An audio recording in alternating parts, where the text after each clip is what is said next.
The wine screamed across the Gobi steppe like a wounded animal, carrying with each particles of ice that stung any exposed flesh with the fury of 10,000 needles. In the distance, barely visible through the perpetual haze of snowing dust, stood a compound that seemed less built than carved from the very bones of the frozen earth itself. This was prison colony number 7, though the guards who worked there and the inmates who suffered within its walls simply called it the end. Victor Batar pressed his face against the frost-covered window of the transport truck, watching as the prison materialized from the white void.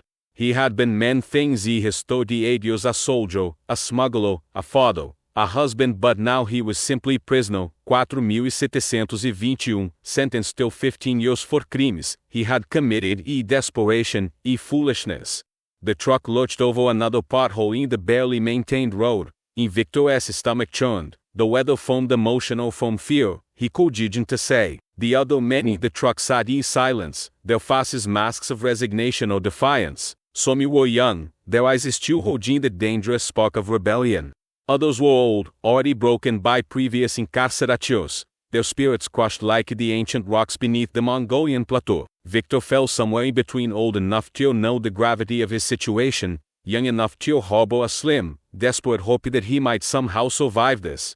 The truck ground to a halt before massive steel gates that groaned open with a sound like grinding teeth. As they passed through, Victor caught sight of the guard towers, each one manned by figures so bundled against the cold they looked more like shapeless golems than human beings. The compound itself sprawled across several acres, a collection of low, squat buildings connected by covered walkways. Everything was painted the same dull gray, as if color itself had frozen and died in this place.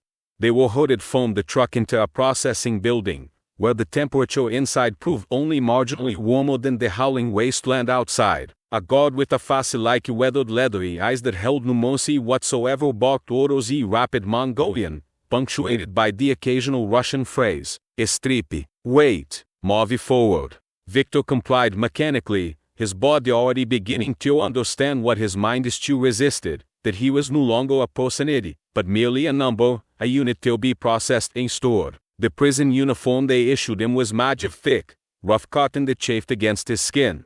Each provided barely adequate protection against the cold, and Victor understood immediately that this was intentional. The cold was part of the punishment, part of the system designed to break spirits and bend wills. After processing, they were marched through the covered walkways to their assigned barracks. Barrack 12 was a long, narrow building with bunks stacked 3 high along both walls. A single idle stove sat in the center, its meager fire doing little to push back the penetrating cold. The inside smelled of unwashed bodies, despair, and something else Victor couldn't quite identify, a metallic, bitter scent that he would later learn was the smell of fear crystallized over years. His assigned bunk was on the 3rd tier, near the back of the building, far from the stove's inadequate warmth. As Victor climbed up and arranged his few possessions, a thin blanket, an extra sheet, a plastic cup, he felt eyes upon him. The hierarchy in places like this was immediate and brutal. The new arrivals were either absorbed into the existing power structure or crushed by it. "You reentamos esse spot," came a voice from below. Victor looked though to see a weary man with a scar running from his left eye till his jawline. The man's smile revealed several missing teeth. "He died last week. Pneumonia. Or maybe he just gave up. Hard to tell the difference, Eddie. He didn't choose it," Victor replied carefully. "No one chooses anything, Eddie," the scarred man said. "Me batu. Pan Eddie 4 years. If you he smart, you learn the rules fast. If you he not smart, well," he shrugged. "Winter is coming in hard this year. The weak ones want to see spring." Over the following days, Victor began to understand the intricate social ecosystem of prison colony number 7. The facility held approximately 800 men, divided among 20 barracks. Each barrack functioned as its own micro-society, with hierarchies based on physical strength, criminal reputation, and ethnic background. The MONGOLIA'S formed the largest group, followed by Russians, Kazakhs, and a smattering of Chinese and other nationalities. The guards maintained order through a combination of brutal force and strategic indifference. They intervened in prisoner conflicts only when absolutely necessary, preferring to let the inmates put themselves through violence. This system created a Darwinian environment where only the strongest, smartest, or most ruthless survived intact. Victor's salvation came in an unexpected form, his skills as a mechanic. On his 5th day, while working in the prison's vehicle repair shop, a massive garage, where the facility's trucks and equipment were maintained, he noticed that one of the generators was running inefficiently.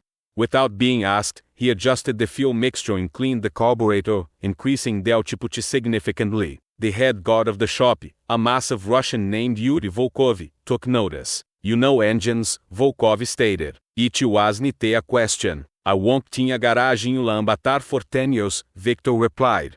Volkov grunted, which Victor would learn was his version of approval. "You work it now, full time. The idiots they usually send me can barely hold a wrench without dropping it." This assignment proved to be a lifeline. The repair shop was warmer than the barracks, heated by the running engines and welding equipment. The work was hard but engaging, keeping Victor's mind occupied and his body moving. Most importantly, it gave him value in the eyes of the guards, which translated into slightly better treatment and protection from the worst of the prisoner violence. But even with this relative security, the reality of life at the end was inescapable. The food was a thin gruel at breakfast, watery soup with occasional chunks of potato or turnip at lunch, a small portion of rice or bread at dinner. Men fought over scraps like animals. Diseases spread rapidly through the crowded barracks: tuberculosis, pneumonia, influenza. The prison hospital was a place people went to die, not to heal. Victor witnessed his first death 3 weeks into his sentence. A young Kazakh named Timur, barely 20 years old, got into a dispute with a Russian gang leader over a stolen blanket. The fight was quick and savage. By the time the guards arrived, Timur lay in the snow between 2 barracks, his blood creating a dark halo around his head. The guards dragged the body away without ceremony. The gang leader received 2 weeks in isolation, the punishment cell, a concrete box with no heat and barely enough room to stand, but everyone knew this was merely for show. Winter deepened and the true nature of the end revealed itself. Temperatures plummeted till 40 below zero. The wind became a constant, howling presence that found every crack and crevice in the buildings. Men huddled around the barrack stoves, fighting for position, sometimes literally. Those relegated to the outer bunks, far from the heat source, wrapped themselves in every piece of clothing they owned, east to shivered through the endless nights. Victor developed a routine to maintain his sanity: morning roll call in the freezing darkness, followed by breakfast in the march to the repair shop. 8 hours of work, his hands growing numb even inside gloves as he wrestled with frozen bolts and brittle metal. Lunch brought in a metal container, eaten quickly before each froze solid. Muddy work until darkness fell around 3 in the afternoon. Dinner in the mess hall, a chaotic affair where violence simmered just beneath the surface. Then back to the barracks for the long, cold night. He made a few friends but cultivated necessary alliances. Batu, this scarred man, proved to be a valuable source of information about the prison's unwritten rules and dangerous personalities. There was Gambatar, a Mongolian former soldier who commanded respect through quiet competence rather than intimidation. Inshug, a Chinese prisoner who had been a mathematics professor before killing his department head in a dispute over research fungi, provided intellectual conversation that helped keep Victor's mind sharp. The 4 of them would gather sometimes in a corner of the barracks, speaking in low voices about their past lives, their families, their hopes. Though hope was a dangerous commodity at the end, something to be rationed carefully lest it run out entirely. "My daughter will be 7 years old next month," Victor said one night, his breath visible in the frigid air. "I wonder if she remembers me." "Children forget," Shang said, not unkindly. "It's how they survive trauma. My son was 12 when I was arrested. By the time I'm released, he'll be a man." "A stranger." Gambatar shook his head. "Blood doesn't forget. The connection remains, even across distance in time." "Philosophical bullshit," Batu muttered, but there was pain in his voice. He never spoke of his family, which meant the one there was too fresh, too deep to expose. Spoiling came not as a release but as a different kind of torment. The snow melted into mud that swallowed boots and turned the prison yard into an impassable morass. The temperature rose just enough to make the ice treacherous without actually providing warmth. And with the thaw came the smell: months of accumulated filth and waste, frozen through the winter, now releasing their putrid burden. It was during this season that Victor learned about the mine. 5 kilometers from the main prison compound, accessible only by a rough track that became impassable in heavy weather, lay a copper mine that provided the economic justification for the prison's existence. Prisoners were sent there in rotating shifts, spending weeks at a chimney and even more primitive camp, extracting ore from tunnels that collapsed with disturbing regularity. The mine was considered the worst duty, more feared even than the punishment cells. Men came back from the mine camps broken, their lungs filled with dust, their spirits crushed by the brutal labor and even more brutal conditions. Some didn't come back at all, their bodies left in collapsed tunnels or lost to accidents that were never properly investigated.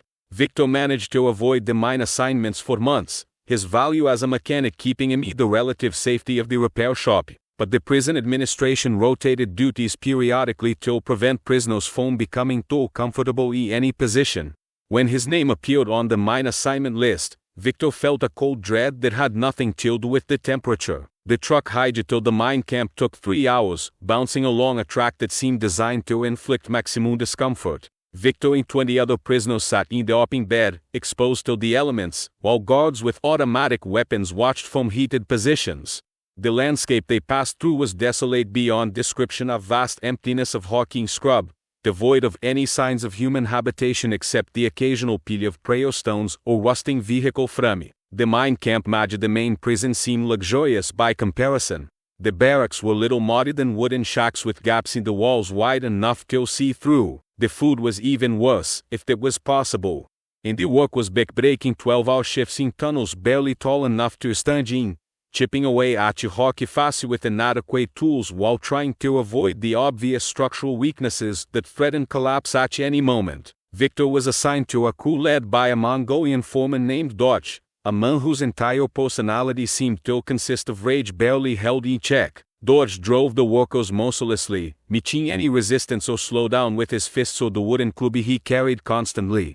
The guards didn't interfere. Production quotas were more important than prisoner welfare. On Victor's third day in the mine, there was a collapse. He was working in a side tunnel with 5 other men when they heard the sound, a deep, ominous cracking that seemed to come from the earth itself. The warning was brief. Hawking timber crashed behind them, cutting off their exit. The dust was so thick it was impossible to see or breathe. Victor pressed his face against the ground, trying to find cleaner air, his heart hammering against his ribs. When the dust finally settled, they took stock of their situation. The collapse had blocked about 30 meters of tunnel. Zhao, a Chinese prisoner, had been partially caught by falling rock and was badly injured, his leg twisted at an unnatural angle. The others were bruised and terrified but mostly intact. They dig us out, someone said, but the words held little conviction. Victor knew the reality. Rescue operations in the mine were slow and often unsuccessful. The prison administration valued ore production over prisoner lives. They might dig for a while, but if it proved too difficult or time-consuming, they would simply seal the tunnel and write off the lost men.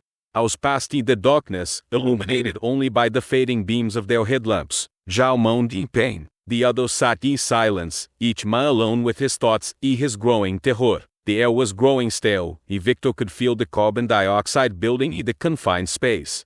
It was Gambatar who had been assigned to the mine the same week as Victor who took charge. "We can't wait. We need to dig ourselves out, or at least create an air passage." "With what?" someone challenged. "Our fingernails? With whatever we have." They began to work, using their tools to carefully remove loose rock from the collapse zone, creating a small tunnel through the debris. It was terrifying, dangerous work. Each removed rock could trigger another collapse, but the alternative was suffocation, so they persisted. Victor lost track of Chimmy in the darkness. His hands bled. His muscles screamed. The air grew thinner, and he could feel himself becoming lightheaded. But they kept digging, kept believing that the next handful of rock would reveal an opening, a breath of fresh air, a chance at survival. When they finally broke through, it was Batu on the other side who greeted them with a flood of curses and relief. "Fucking idiots, we've been digging toward you for 8 hours. They wanted to seal it, right you off. Dodge convinced them you were still alive." They emerged into the main tunnel like newborns, gasping and crying and covered in dust. Zhao had to be carried out, his legs swollen and infected. Victor learned later that they amputated each in the mine camp as excuse for a medical facility, without anesthesia, with a saw that had last been used to cut timber. The experience changed something in Victor. He had come close enough to death to see its face clearly. He had survived. But the survival came with a cost, a deepening understanding that this place was designed to kill them, slowly or quickly, and that the difference between those two fates often came though nothing more than luck. Summer arrived, breathing taste, transforming the landscape into something almost beautiful. Wildflowers bloomed in impossible profusion. The sky took on a crystalline blue quality that seemed to promise renewal. But at the end, the seasons were just different flavors of suffering. The heat brought its own problems, spoiled food, swarms of flies, and a spiking violence as tempers flared in the oppressive warmth. Water became a precious commodity, rationed carefully and fought over viciously. Men collapsed from heat stroke during outdoor work details, their bodies left where they fell until the evening count revealed them missing. Victor's rotation at the mine ended. He returned to the main prison with a new appreciation for the repair shop's relative comfort. He threw himself into his work with renewed intensity, trying to occupy his mind and body completely, to leave no room for the memories and fears that haunted him. It was during this period that he met Culé, the prison's doctor, or rather, the man who solved that Holly despite having only basic medical training. Culé had been a veterinarian before his arrest, but in the end, those qualified to treat animals were considered close enough to treat men. He was a quiet, contemplative person who somehow maintained his humanity despite using the prison system. Victor's relationship with Culé began when he was brought to the medical facility with a badly infected cat on his hand. While cleaning and dressing the wound, Culé spoke quietly about his life before prison, about the horses he had treated and the open step he had known. "This place is like a disease," Culé said. "It infects everything it touches. The prisoners, the guards, even the land itself seems sick from our present city. How do you stay sane?" Victor asked. "I don't dare," Culé replied with a sad smile. "I simply pretend, day after day, that there is still something worth preserving in this place. Sometimes, I even believe it." They formed an unlikely friendship, meeting occasionally in the medical facility under the pretense of follow-up care for Victor's hand. Culé shared what books he had, medical texts mostly, but also some poetry and philosophy that had survived the prison's censors. These conversations became vital to Victor, windows into a world of ideas and beauty that seemed impossibly distant from the reality of the end. The second winter arrived with a vengeance, earlier and hotter than the previous year. Temperatures dropped to record lows. The coal shipments that fed the barrack stoves became irregular due to impassable roads. Men froze to death in their bunks, their bodies discovered stiff and blue in the morning light. The guards, suffering themselves in the harsh conditions, became even more brutal and unpredictable. Punishment for minor infractions increased in severity. The isolation cells, those concrete boxes without heat, became death sentences. Every week, bodies were carried out and buried in the frozen ground behind the prison, graves dug with jackhammers because the earth had become too hard for shovels. Victor survived through a combination of his protected position in the repair shop, his alliances with other prisoners, and sheer stubborn will. But he could feel himself changing, hardening. The man he had been before prison, the father, the husband, the person who believed in justice and fairness, was dying, replaced by something more feral and focused solely on survival. A riot erupted in February, sparked by a rumor that food shipments were being stolen by guards. It began in the mess hall when a Russian prisoner attacked a guard over a reduced ration. Within minutes, years of accumulated rage and desperation exploded into chaos. Prisoners overturned tables, fought guards, fought each other. The guards responded with riot battles and eventually live ammunition. Victor, caught in the middle of the mess hall when the violence erupted, dove under a table he waited. Around him, men screamed and fought and died. The sound of gunfire echoed off the concrete walls. Blood pooled on the floor, steaming in the cold air. When the guards finally restored order, 17 prisoners were dead and dozens more injured. The administration's response was swift and collective. All prisoners were confined to their barracks for 2 weeks, with even more reduced rations. Several barracks, including Victor's, were left without coal for their stoves as additional punishment, despite the sub-zero temperatures. Those 2 weeks tested the limits of human endurance. Men burned their spare clothes to feed the stoves. They huddled together for warmth, enemies and friends alike, because survival trumped all other considerations. 3 more men in Victor's barrack died during this period, Their frozen bodies moved to the corner until the guards finally came to collect them. When the lockdown ended, the prison felt different, quieter, more subdued. The riot had accomplished nothing except to demonstrate the inmates' complete powerlessness. Even the most hardened criminals understood now that resistance was futile, that the only path forward was submission and endurance. Spring came again, then summer, then fall. The seasons cycled, indifferent to human suffering. Victor marked each passing day with a small scratch on the underside of his bunk, watching the lines multiply into weeks, months, years. He worked in the repair shop. He maintained his alliances. He survived. News from the outside world trickled occasionally through new prisoners or sympathetic guards. Victor learned that his wife had remarried, a devastating blow that left him hollow for weeks. But his daughter was well, growing up healthy and smart. This knowledge became his anchor, the reason to continue when everything else seemed pointless. In his 4th year, Victor was offered a position as a trustee, a prisoner with additional privileges and responsibilities, essentially a collaborator who helped the guards maintain control. The offer came through Yuri Volkov, the repair shop supervisor who had become something almost like a mentor to Victor. "You're smart, Batar," Volkov said. "You keep your head down, do good work. The administration notices these things. Take the trustee position. Better food, better quarters, protection from the worst elements. You'd be a fool to refuse, but accepting would mean becoming part of the system that oppressed his fellow prisoners." Trustees were despised by the general population, seen as traitors who had sold their souls for comfort. Victor wrestled with the decision for days, weighing survival against dignity, pragmatism against principle. In the end, he refused. He couldn't articulate exactly why. Perhaps some part of his old self is still lived, or perhaps he simply couldn't bear the thought of becoming what this place wanted him to be. Volkov accepted his decision with a shrug, neither angry nor surprised. "Your choice," he said, "but choices have consequences." The consequence came a month later when Victor's name appeared on the list for another mine rotation. This time, he wasn't protected by his mechanic skills. This time, the message was clear: cooperate or suffer. The mine had become even more dangerous in the years since Victor's first rotation.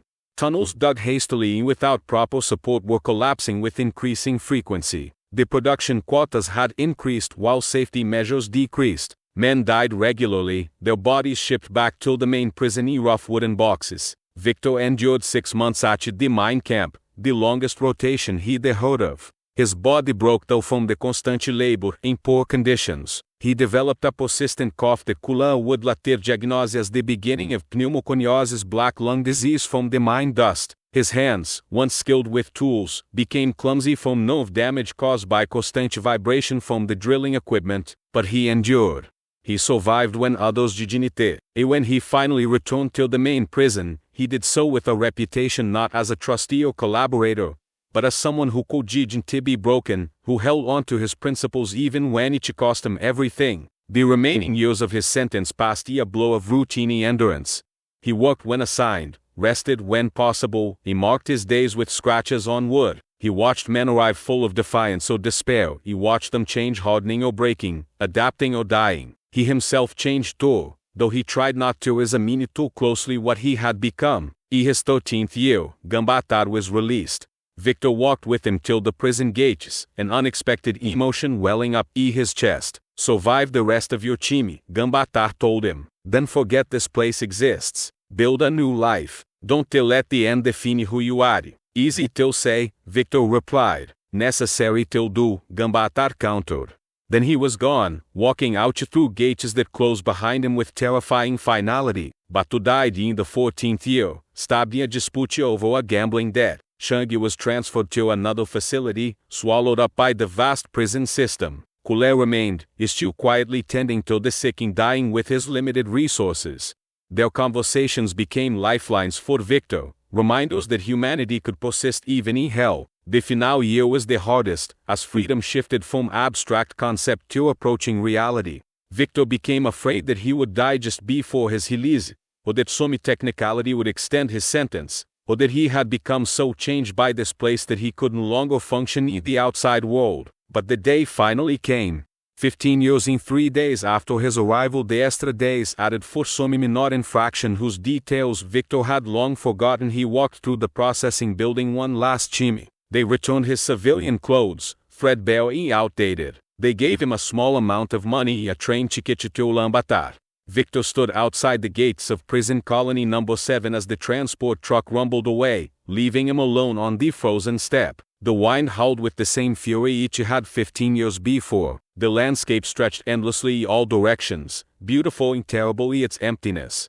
He thought of all he had lost, years of his life, his wife, most of his relationship with his daughter, his health, parts of his soul he would never recover. He thought of those who had to survive: Batu, Temujin, Jao, Timur, and hundreds of others whose names he had known or never learned. But he had survived. Against all odds, despite all the systems designed to break him, he had endured. He was walking away from the end, leaving it behind in the frozen wasteland where it belonged. Victor turned toward the distant road, toward civilization, toward whatever life awaited him beyond this place. His first steps were uncertain, his body damaged by years of abusing deprivation, but he kept walking, each step taking him further from the prison that had tried to destroy him. He failed. The end remained behind him, graying cold and terrible, continuing its brutal work with new prisoners who would make their own choices about how to survive, what to preserve, what to sacrifice. But Victor was done with that place. He had given each 15 years. Each would get no more. As he walked, the sun broke through the clouds for just a moment, casting long shadows across the steppe. Victor didn't look back. There was nothing behind him worth seeing. Everything that mattered lay ahead, uncertain and difficult perhaps, but his own to claim. The frozen penance was over. The rest of his life, whatever it held, would be lived in freedom.